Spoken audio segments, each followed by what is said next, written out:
السلام علیکم ورحمۃ اللہ وبرکاتہ۔ کن مبارکن۔ کل ہم نے برکت کا معنی اور مفہوم پڑھا کہ کچھ جگہوں میں برکت ہوتی ہے، کچھ زمانوں میں اوقات میں برکت ہوتی ہے، کچھ چیزوں میں برکت ہوتی ہے، کچھ لوگوں کے اندر برکت ہوتی ہے، اور پھر ہم نے بابرکت بننے کے لیے جو ضروری کام کرنے چاہیے، ضروری اقدامات کرنے چاہیے، ان کو شروع کیا تھا۔ اور اس میں سے پہلا قدم ہم نے پڑھا کہ برکت اللہ کی طرف سے ہوتی ہے۔ آج ہم انشاءاللہ شروع کریں گے کہ اللہ تعالیٰ کسی انسان میں کس طرح برکت پیدا کر دیتا ہے۔ اللہ سبحانہ وتعالیٰ نے مسیح علیہ السلام کے بارے میں فرمایا تھا، اس نے کہا بے شک میں اللہ کا بندہ ہوں، اس نے مجھے کتاب دی اور مجھے نبی بنایا اور مجھے بابرکت بنایا جہاں بھی میں ہوں، جہاں بھی جاؤں، گھر میں ہوں یا گھر سے باہر ہوں، اور مجھے نماز اور زکوٰۃ کی وصیت کی جب تک میں زندہ رہوں۔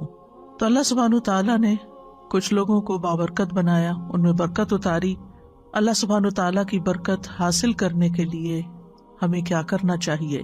سوال یہ پیدا ہوتا ہے کہ اللہ کی برکت کیا ہے، یعنی جو بندوں میں آتی ہے تو اس کا اثر کیا ہوتا ہے، اس کا نتیجہ کیا ہوتا ہے؟ شیخ ابن عثیمین کہتے ہیں کہ جب اللہ تعالیٰ کسی انسان کی اس چیز میں برکت نازل کر دیتا ہے جو اس کو عطا کی گئی ہوتی ہے، جیسے مال ہے، اولاد ہے، گھر ہے، گاڑی ہے، علم ہے، تو اس کا تھوڑا بھی اس کے لیے بہت زیادہ ہو جاتا ہے۔ اور جب برکت چھین لی جاتی ہے تو بہت ساری چیزیں بھی، ڈھیروں مقدار بھی قلیل ہو جاتی ہیں، تھوڑی ہو جاتی ہیں۔ کتنے ہی انسان ہیں کہ اللہ تعالیٰ ان کے ہاتھوں پر کم دنوں میں ہی بہت زیادہ برکت ڈال دیتے ہیں، یعنی تھوڑے دنوں میں وہ بڑے بڑے کام کر جاتے ہیں، تھوڑی سی زندگی میں بھی بڑے بڑے کام ان سے سرزد ہو جاتے ہیں۔ اور دوسرا انسان اسی کام کو، اتنے ہی اماؤنٹ کے کام کو بہت زیادہ دنوں میں بھی نہیں کر پاتا۔ کتنے ہی انسان ایسے ہیں کہ ان کے پاس دولت کم ہوتی ہے لیکن وہ اپنے گھر میں خوشحال ہوتے ہیں کیونکہ اللہ نے ان کے مال میں برکت ڈال دی ہوتی ہے۔ اور کتنے ہی لوگ ایسے ہیں جن کے پاس ملینز ہوتے ہیں لیکن وہ خوش نہیں ہوتے، ان کی ضروریات پوری ہی نہیں ہوتی۔ اس بارے میں مجھے کسی نے قصہ سنایا کہ ایک امام صاحب تھے، ان کی تھوڑی سی تنخواہ تھی، تو ان سے کسی نے پوچھا کہ تم اتنے کم پیسوں میں کیسے گزارا کرتے ہو؟ ان کا کہ الحمدللہ ہمارا گزارا ہو جاتا ہے اور میں اس پر اللہ کا بڑا شکر گزار ہوں۔ میں ایک چھوٹی سی مثال دیتا ہوں کہ پچھلے 18 سال سے میرے گھر کا ایک بلب بھی فیوز نہیں ہوا، ایک لائٹ بھی خراب نہیں۔ اس کو برکت کہتے ہیں کہ آپ کا پیسہ ضائع نہیں ہوتا، نقصان میں نہیں جاتا، بیماری میں نہیں جاتا، ٹوٹ پھوٹ میں نہیں جاتا۔ اور کچھ لوگ ہیں کہ ان کے پاس بہت ہے لیکن اسی حساب سے نکلتا بھی ویسے ہی ہے اور زیادہ بھی پورا نہیں پڑتا، کمی کا ہی شکار رہتے ہیں، کمی کو روتے رہتے ہیں۔ تو کئی چیزوں میں برکت ہوتی ہے، مثلاً علم میں برکت۔ جس شخص کو اللہ تعالیٰ علم میں برکت عطا کرتے ہیں وہ علم کے اعتبار سے مبارک ہوتا ہے، تو وہ جس مجلس میں بھی بیٹھتا ہے لوگ اس کے علم سے فائدہ اٹھاتے ہیں۔ اور اسی طرح اس شخص کے اندر بھی علم کو پہنچانے کا شوق ہوتا ہے، وہ ہر طریقے سے علم کو نشر کرتا ہے، علم کو عام کرتا ہے۔ اور اس کی مثال ہمارے سابقہ علماء ہے کہ کس طرح انہوں نے بغیر بجلی کے، بغیر رات کی روشنی کے، یعنی لالٹینوں میں دیے جلا کے، اور بعض اوقات جیسے امام بخاری کا آتا ہے کہ چاندنی راتوں میں کتاب التاریخ لکھی، جو رجال کی تاریخ تھی، اور بھی علماء نے بڑی بڑی کتابیں لکھی۔ تو اس کی بنیادی وجہ کیا تھی؟ مثلا امام بخاری کو ہم لیں تو ہمیں یوں نظر آتا ہے کہ جیسے ان کے عمل میں اخلاص تھا، جس کی وجہ سے آپ دیکھیں کہ ان کی کتاب کو اللہ کی کتاب کے بعد سب سے صحیح ترین کتاب مانا گیا، اس پر علماء امت کا اتفاق ہے۔ اور پھر اتنے 100 سال بعد آج بھی مسلمانوں کے گھروں کی بھی زینت ہے اور لائبریریوں کی بھی، اور لوگ اس کو پڑھتے ہیں۔ تو جب انسان کسی کام میں خلوص اختیار کرتا ہے، اللہ کے لیے کرتا ہے، تو اللہ تعالیٰ اس کے کام کو اس کے مرنے کے بعد بھی باقی رکھتا ہے۔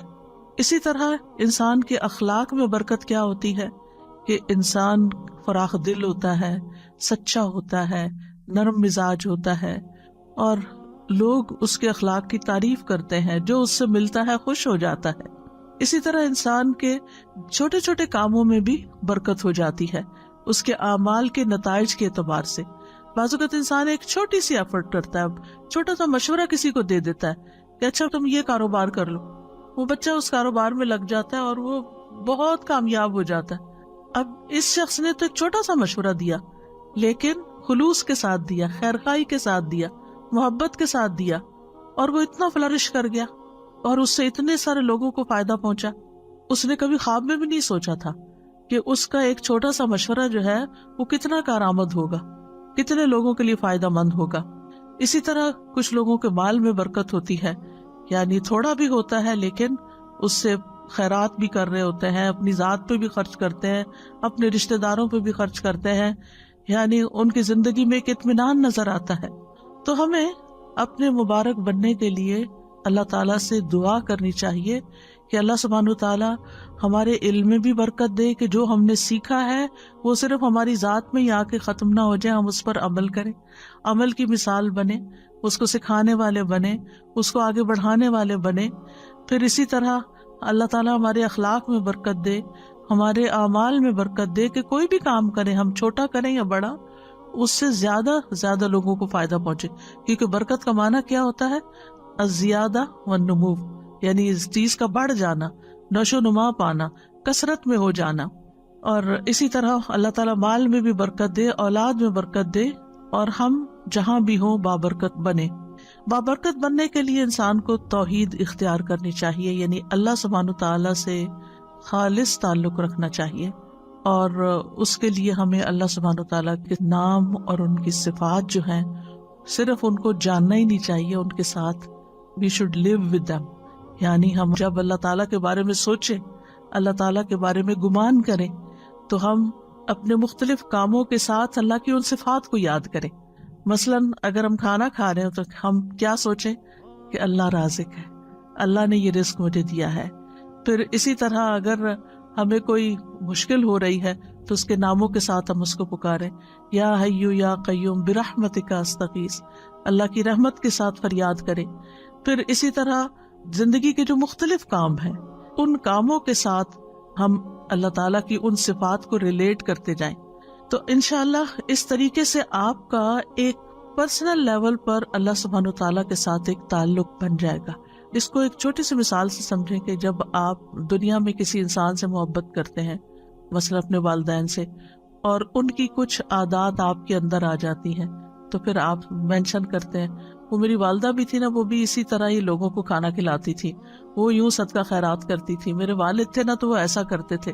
یعنی آپ کا ایک کنیکشن ہوتا ہے، جو کام آپ کر رہے ہوتے ہیں نا اس کو کنیکٹ کر لیتے ہیں اپنے پیاروں کے ساتھ، تو ذرا اس سے اور اوپر اٹھ جائیں۔ یعنی جو بھی آپ کام کر رہے ہوں تو ساتھ ساتھ اللہ کو یاد کریں۔ ایک تو یہ کہ اللہ سبحانہ تعالیٰ کی ہستی کو یاد کرنا، محسوس کرنا، اور ایک یہ کہ اس کی صفات کے ساتھ، اس کے ناموں کے ساتھ، تو اس طرح آپ کی زندگی میں اور بھی زیادہ برکت ہوگی۔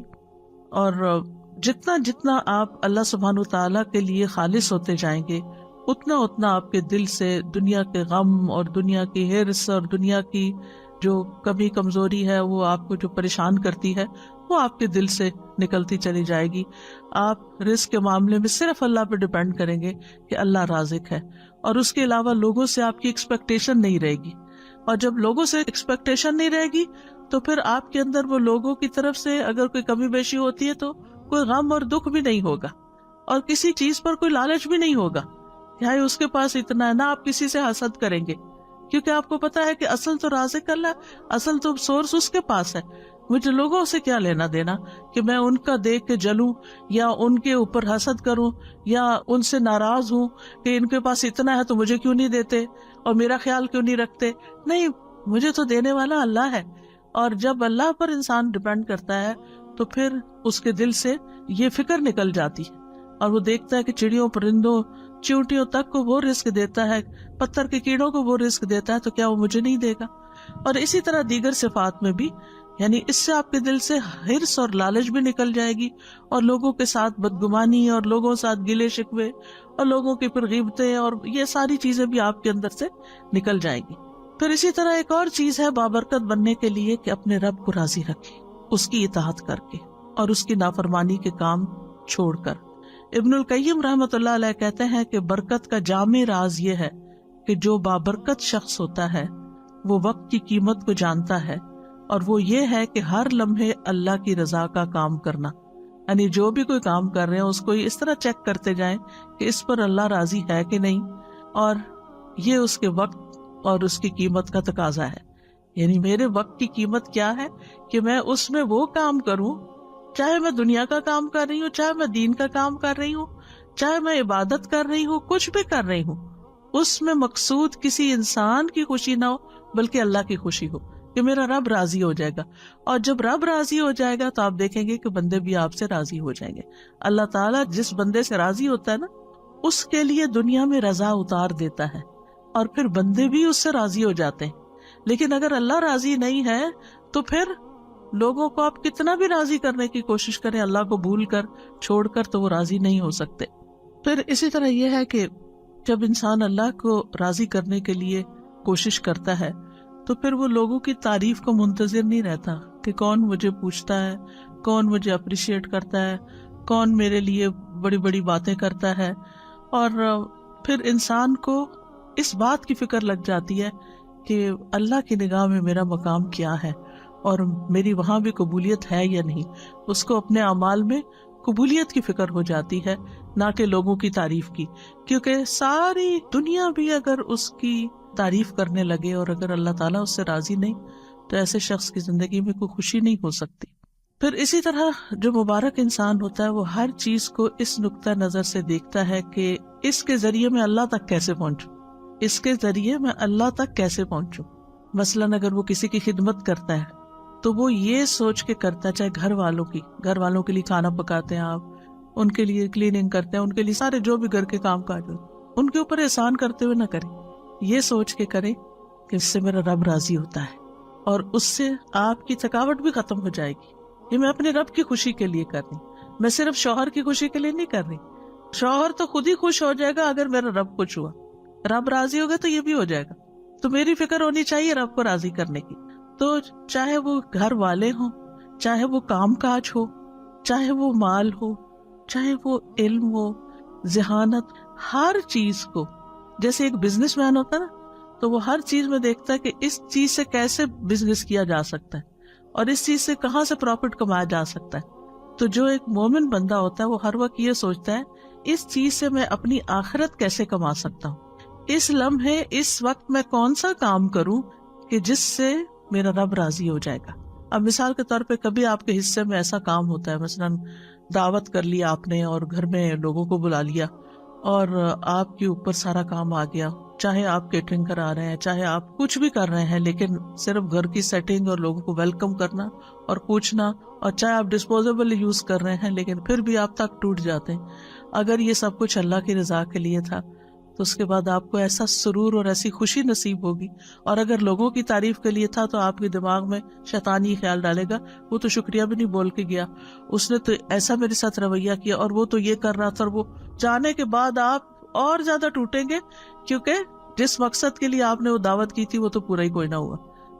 لیکن اگر اللہ کو راضی کرنے کے لیے کہ لوگوں کو کھانا کھلانا ثواب کا کام ہے، لوگوں کو اکٹھا کرنا، ملانا، آپس میں بٹھانا، ان کو ویلکم کرنا، تو آپ دیکھیں گے کہ یہی چیز آپ کے لیے برکتوں کا باعث بن جائے گی اور آپ کے لیے خوشی کا باعث بنے.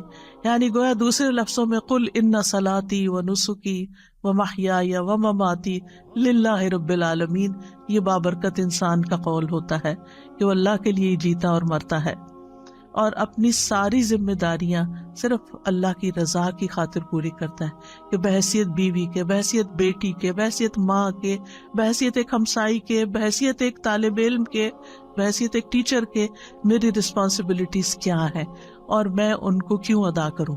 اور اگر وہ اللہ کے لیے کرتا ہے، اللہ کو راضی کرنے کے لیے وہ رسپانسبلٹیز پوری کر رہا ہے، تو اللہ سبحانہ وتعالیٰ اس سے جب راضی ہوگا تو اس کے سارے کام درست کر دے گا، اس کی زندگی وقت ہر چیز میں برکت ڈال دے گا. تو مبارک انسان بننے کے لیے کہ جس پہ رب کی برکتیں نازل ہوں، کیا کریں؟ اپنی عادت کے، معمول کے، روٹین کے، ذمہ داریوں کے سارے کام رب کی رضا کے لیے کریں. ایک رب کے لیے ایک ہو جائیں، یعنی ادھر ادھر نہیں، ایک راستہ اختیار کریں اور وہ رب کی رضا کا.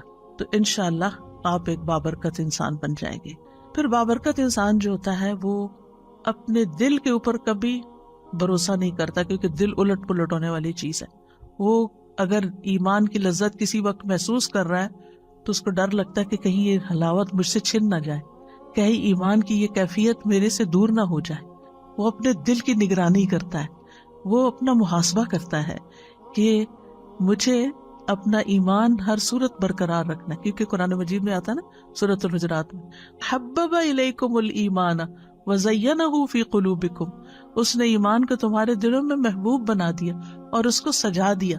تو وہ اس خوشی کو جو اندر محسوس کرتا ہے ایمان کی، وہ اس کو کسی قیمت پر کھونا نہیں چاہتا اور دل کے پلٹنے سے خوف کھاتا ہے، اور اسی لیے دعا کرتا ہے ربنا لا تزغ قلوبنا بعد اذ ہدیتنا وہب لنا من لدنک رحمہ انک انت الوہاب، اور یا مقلب القلوب ثبت قلبی علی دینک.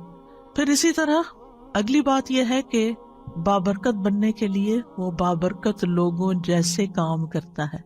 یہ موٹے موٹے نکات اگر آپ نوٹ کر لیں گے نا اپنے پاس، تو انشاءاللہ کبھی ریویژن میں آپ کو یہ چیزیں یاد آئیں گی تو پھر دوبارہ سے انسان ان چیزوں کو کرنے لگتا ہے. یعنی بابرکت بننے کے لیے بابرکت لوگوں جیسے اعمال. جیسے ہم نے دیکھا کہ انبیاء میں اللہ تعالیٰ نے برکت رکھی، نبی صلی اللہ علیہ وسلم میں برکت رکھی، اور اسی طرح آپ کے جو ساتھی تھے صحابہ کرام، ان کے اندر اللہ سبحانہ تعالیٰ نے برکت رکھی. تو وہ کیا کام کرتے تھے؟ مثلاً موسیٰ علیہ السلام کے بارے میں اللہ سبحانہ تعالیٰ فرماتے ہیں وَاذْكُرْ فِي الْكِتَابِ مُوسَىٰ إِنَّهُ كَانَ مُخْلَصًا وَكَانَ رَسُولًا نَبِيًّا. کتاب میں موسیٰ کا ذکر کیجئے، یقیناً وہ خالص کیا ہوا تھا، یعنی اخلاص تھا ان کے اندر، اور ایسا رسول جو نبی تھا. تفسیر سعدی میں ہے موسیٰ علیہ السلام اپنے تمام اعمال، اقوال اور نیت میں اللہ تعالیٰ کے لیے مخلص تھے. وہ بابرکت تھے نا، تو ان جیسا کام کیا کرنا ہے کہ اپنے قول، فعل، نیت میں خالص ہونا ہے. کیونکہ اعمال کی قبولیت کی شرط ہی کیا ہے؟ انما الاعمال بالنیات. پھر اسی طرح یہ ہے کہ بابرکت انسان لوگوں سے تعریف نہیں چاہتا اور اس کو کام کر کے فخر نہیں ہوتا، بلکہ اس کی قبولیت کی دعا کرتا ہے. جیسے ابراہیم علیہ السلام نے اور اسماعیل علیہ السلام نے کعبہ تعمیر کیا، اللہ کا گھر، اور اس کے بعد کیا دعا کی؟ وَإِذْ يَرْفَعُ إِبْرَاهِيمُ الْقَوَاعِدَ مِنَ الْبَيْتِ وَإِسْمَاعِيلُ رَبَّنَا تَقَبَّلْ مِنَّا إِنَّكَ أَنْتَ السَّمِيعُ الْعَلِيمُ.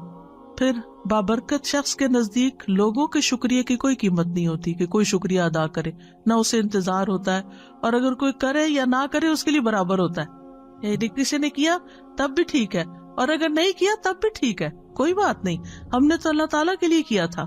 جیسے سورۃ الانسان میں آتا ہے وَيُطْعِمُونَ الطَّعَامَ عَلَى حُبِّهِ مِسْكِينًا وَيَتِيمًا وَأَسِيرًا إِنَّمَا نُطْعِمُكُمْ لِوَجْهِ اللَّهِ لَا نُرِيدُ مِنْكُمْ جَزَاءً وَلَا شُكُورًا.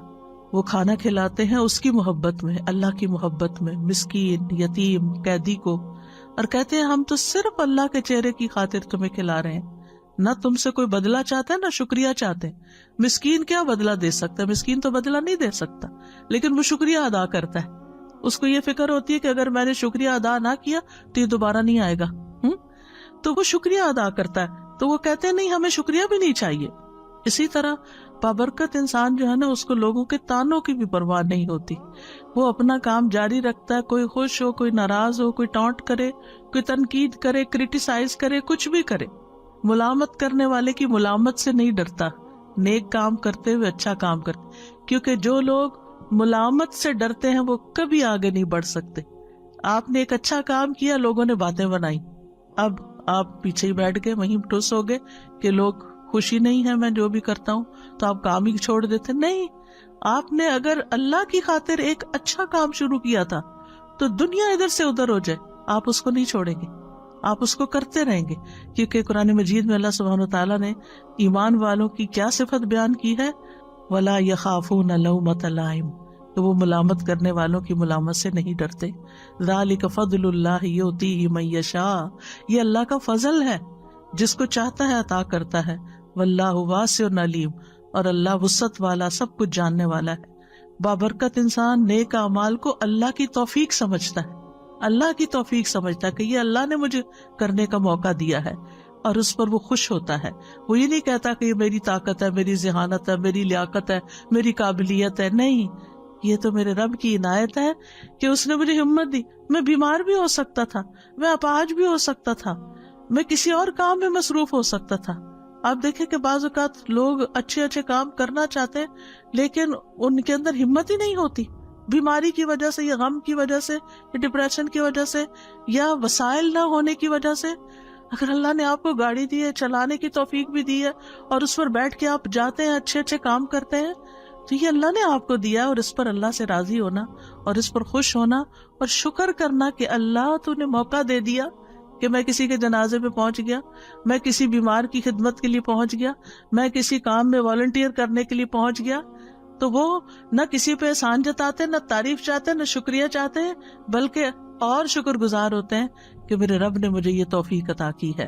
اور اسی طرح جیسے کہ ہم دیکھتے ہیں سورۃ ہود میں آتا ہے نا کہ پیغمبر نے کہا کہ میں ان ارید الا الاصلاح ما استطعت، کہ میں تو اصلاح ہی کرنا چاہتا ہوں جتنی میری ہمت ہے، وما توفیقی الا باللہ، مجھے اس کام کی صرف توفیق اللہ ہی دیتا ہے، علیہ توکلت و الیہ انیب، اسی پر میرا بھروسہ ہے اور اسی کی طرف میں رجوع کرتا ہوں۔ اسی لیے جو مبارک انسان ہوتا ہے اس کے منہ پر لا حول ولا قوت الا باللہ ہوتا ہے کہ یہ ساری توفیق اللہ ہی نے مجھے دی ہے، نہ کسی چیز کو پھیرنے کی قوت ہے اور نہ ہی کسی کام کے کرنے کی قوت ہے، لا حول ولا قوت الا باللہ۔ اور پھر آپ دیکھیں کہ جب اذان کے حی علی الصلاۃ اور حی علی الفلاح کے جواب میں ہم کہتے ہیں لا حول ولا قوت الا باللہ، تو اس کا کیا مطلب ہوتا ہے کہ اللہ ہی کی دی ہوئی توفیق سے ہم نماز کی طرف بڑھ سکتے ہیں، اللہ کی دی ہوئی توفیق سے ہی ہم کامیابی کی طرف بڑھ سکتے ہیں۔ پانچویں چیز یہ ہے کہ مبارک شخص لوگوں کو خیر پہنچاتا رہتا ہے، لوگوں کو بھی بابرکت بناتا ہے، یعنی وہ صرف اپنے لیے برکتیں نہیں سمیٹتا بلکہ دوسروں کی ہیلپ کرتا ہے کہ وہ بھی مبارک بن جائیں، اور اس کے لیے وہ لوگوں کو خیر کی تعلیم دیتا ہے۔ ابن القیم رحمہ اللہ کہتے ہیں کہ آدمی کی برکت یہ ہے کہ وہ جہاں بھی ہو خیر کی تعلیم دے، جس کے ساتھ بھی گھل مل کر رہے اس کے ساتھ خیر خواہی کرے، جہاں بھی ہو جس کے ساتھ بھی ہو اس کو خیر کے کام میں لگا دے، اس کو کوئی اچھا مشورہ دے دے، اس کو کسی راہ لگا دے، کوئی اچھی چیز بتا دے، کیونکہ ایسے شخص کے لیے ساری مخلوق دعائیں کرتی ہے۔ رسول اللہ صلی اللہ علیہ وسلم نے فرمایا اللہ اور اس کے فرشتے اور آسمان اور زمین والے، یہاں تک کہ چیونٹیاں اپنے سوراخ میں اور مچھلیاں اس شخص کے لیے جو نیکی اور بھلائی کی تعلیم دیتا ہے خیر و برکت کی دعائیں کرتی ہیں، خیر و برکت کی دعائیں کرتی ہیں۔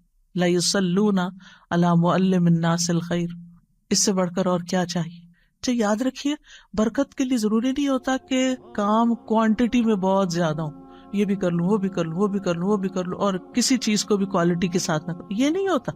برکت میں چھوٹا سا کام بھی جو آپ نے اخلاص کے ساتھ کیا ہے، اچھے طریقے سے کیا ہے، خوبصورتی کے ساتھ کیا ہے، اس کا کہیں زیادہ نتیجہ بڑا نکل سکتا ہے بنسبت اس کے کہ بہت سارے کام کر کے، تو ہماری امی کہتی تھی چگل کے رکھ دیے۔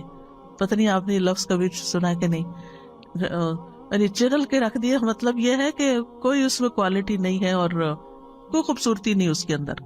تو اس لیے جب یہ بات ہوتی ہے نا کہ خیر کی بات بتانے والے کے لیے مچھلیاں دعائیں کرتی ہیں اور ساری چیونٹیاں اور یہ سب دعائیں کرنے لگتے ہیں، اور اگر یہ ساری مخلوق دعائیں کرنے لگے تو پھر ہم کتنے خوش قسمت ہو جائیں۔ تو آپ اپنے بچوں کے ساتھ کچھ شیئر کر سکتے ہیں، اپنے دوستوں کے ساتھ کچھ شیئر کر سکتے ہیں۔ مثلاً آپ کو ایک لیکچر آج سنا ہے، اس میں سے صرف ایک بات آپ کو یاد رہے گی، اونلی ون۔ گھر گئے آپ نے سوچا کیا سن کے، مجھے تو کچھ یاد ہی نہیں آ رہا کیا سنا تھا، تو بس ہاں یہ یاد رہا ہے مجھے، مثلاً ایک کو یہ بات، تو آپ اپنی بیٹی کو فون کرتے ہیں، اپنے بھائی کو کرتے ہیں، کسی کو کہ آج میں نے یہ اچھی بات سیکھی ہے تو میرا دل چاہ رہا ہے تم سے بھی شیئر کر دوں۔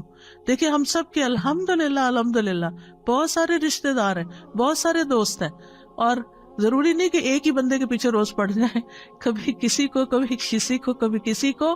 اس سے کیا ہوگا کہ کبھی کبھی پھر کسی کو بات سننے کو ملے گی، اور اس کے ساتھ اگر الحمدللہ اگر روز بھی موقع اپنے بچوں کو بٹھا کے سکھانے کا ملتا ہے تو انشاءاللہ گھر میں بھی برکت ہوگی، کیونکہ علم کی مجلس جو ہے گھر کے اندر بھی ہو تو وہ ایز اے فیملی بھی اگر آپ بیٹھ کے، چاہے میاں بیوی بیٹھ کے دو لوگ پڑھ رہے ہیں کوئی چیز، تو وہاں بھی برکت نازل ہوتی ہے۔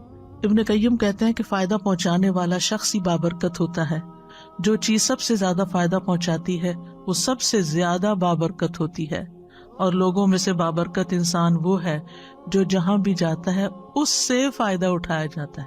سبحان اللہ. ہم نے اس بات کو شیطانی اثر میں کتنا غلط رنگ دیا ہوا ہے کہ لوگ مجھے یوز کرتے ہیں. سبحان اللہ. یعنی کہ میں لوگوں کو یوز نہیں کرنے دوں گی. اللہ کی خاطر یوز ہو جائے تو اس سے بڑی خوش قسمتی کیا ہے. کر لیں یوز. آپ کو آپ اپنی خوش قسمتی سمجھیں کہ آپ کسی کام کے ہیں, آپ فائدہ پہنچا سکتے ہیں. آپ کی جگہ کوئی اور نہیں ہے, وہ آپ ہیں کہ جس سے لوگ فائدہ اٹھاتے ہیں. اس پر اللہ کا شکر ادا کریں اور خوش ہو جائیں اور سمجھتے ہوئے. بعض اوقات یہ ہوتا ہے نا, لوگ اس میں انڈر لائن مسکرا بھی رہے ہوتے ہیں کہ اچھا اس سے بے وقوف بناؤ اس کو, اور آپ کو سمجھ آ رہی ہوتی ہے کہ یہ آپ کو بے وقوف سمجھ رہے ہیں, تو کوئی بات نہیں, جو مرضی سمجھے.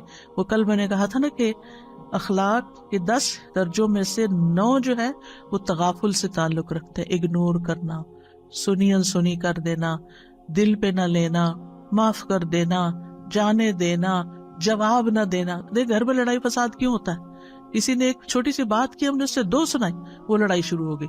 اگر کسی نے 1 سنائی ہے, چاہے آپ کو کتنی بھی کڑوی لگی ہے, آپ جواب نہیں دیتے تو لڑائی تو نہیں بڑھے گی, فساد تو نہیں ہوگا.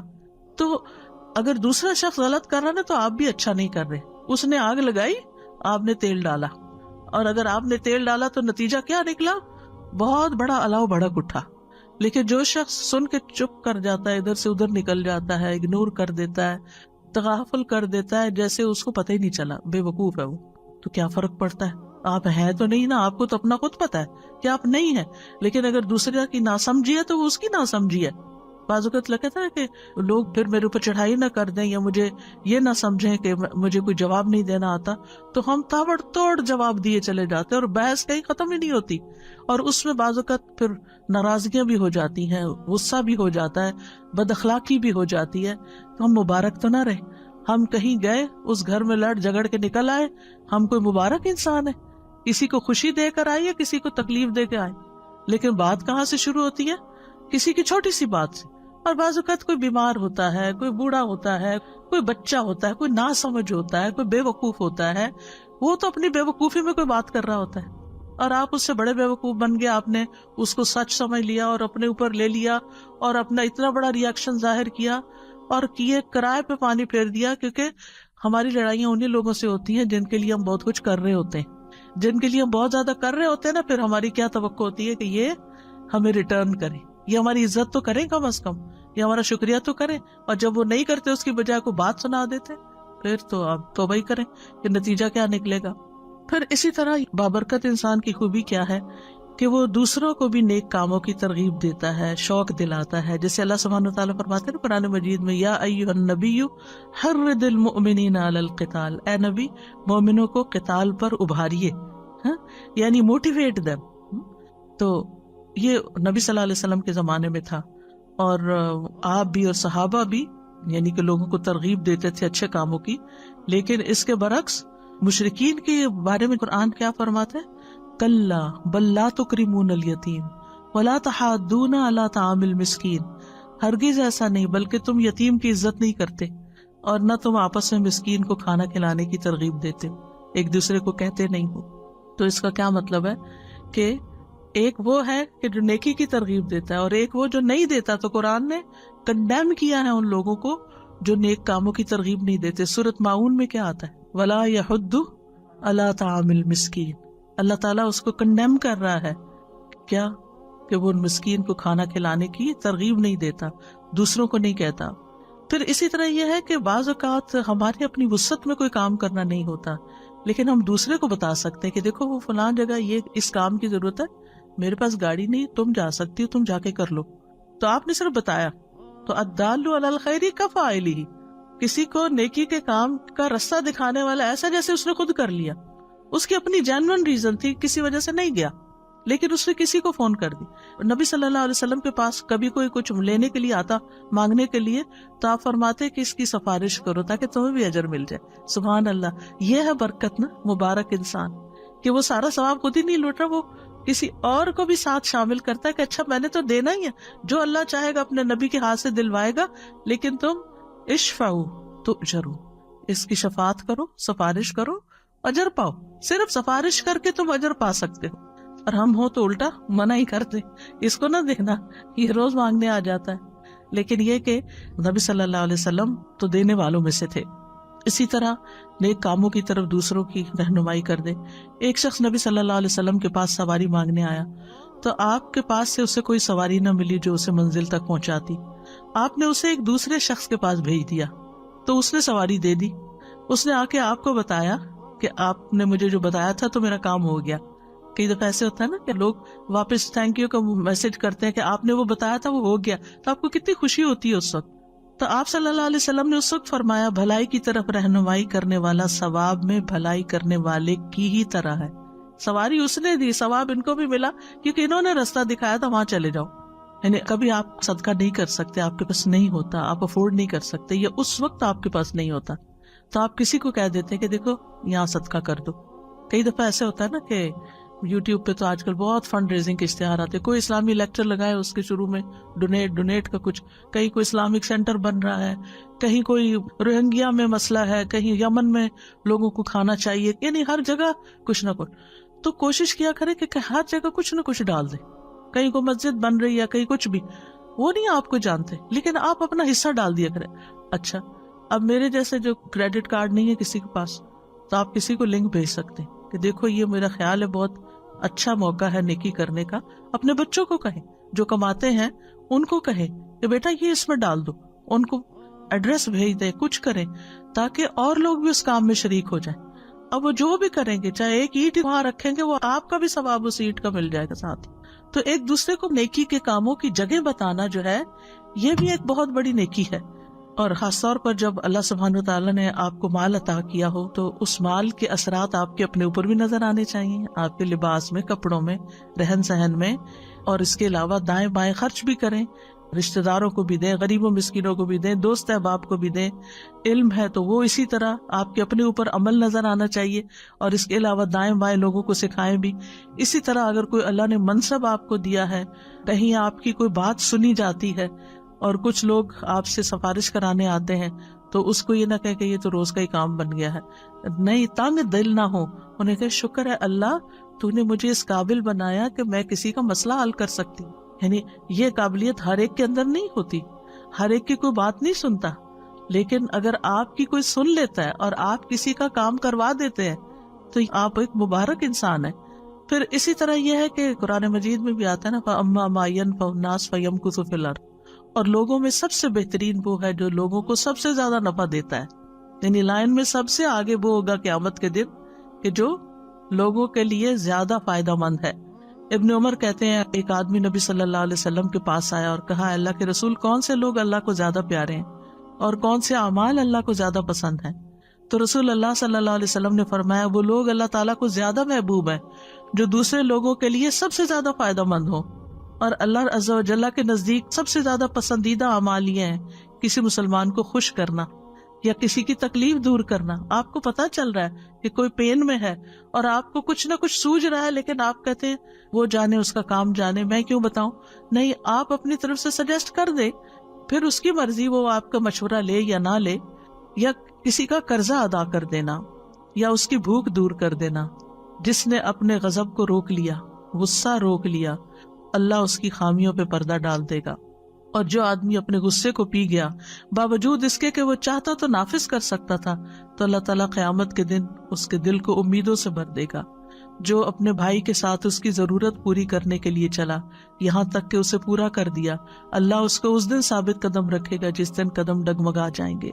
پھر اسی طرح لوگوں کو توحید سکھائیں, جس طرح نبی صلی اللہ علیہ وسلم نے ابن عباس کو وہ کلمات سکھائے تھے جب آپ کے ساتھ وہ گدھے پہ سوار تھے.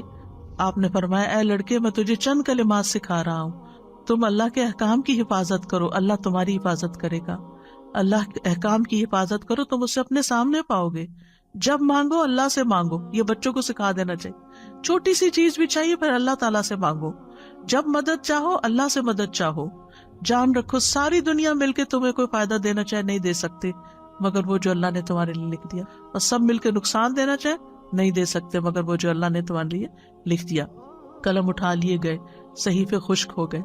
اسی طرح مصیبت آنے پر لوگوں کو اچھی نصیحت کریں, اللہ کے تقوی کا حکم دیں, صبر کی نصیحت کریں. جیسے نبی صلی اللہ علیہ وسلم ایک قبر کے پاس سے گزر رہے تھے اور روتی ہوئی عورت کو دیکھا تو آپ نے اس کو نصیحت کی اور پھر اسی طرح یہ ہے کہ غم میں، ڈپریشن میں، اداسی میں، دکھ میں دوسروں کو امید دلائیں کہ یہ دن گزر جائیں گے، حالات اچھے ہو جائیں گے، سب ٹھیک ہو جائے گا، اور پھر اس کو مصیبت پر صبر کا اجر بھی بتائیں کہ کتنا بڑا اجر اور ثواب ہے تمہارے لیے جو اللہ نے تمہیں اس امتحان میں ڈالا ہے، تم اللہ سے راضی رہو۔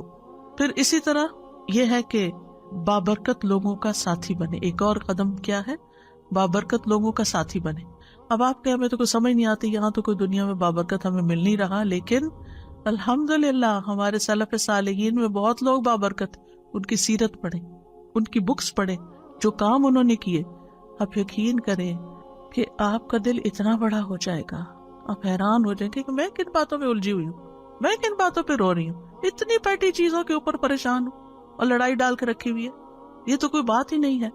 آج مجھے کسی نے آرٹیکل بھیجا امام ابن تیمیہ کے بارے میں کہ کتنی دفعہ وہ جیل میں گئے تھے، 7 دفعہ جیل میں گئے تھے۔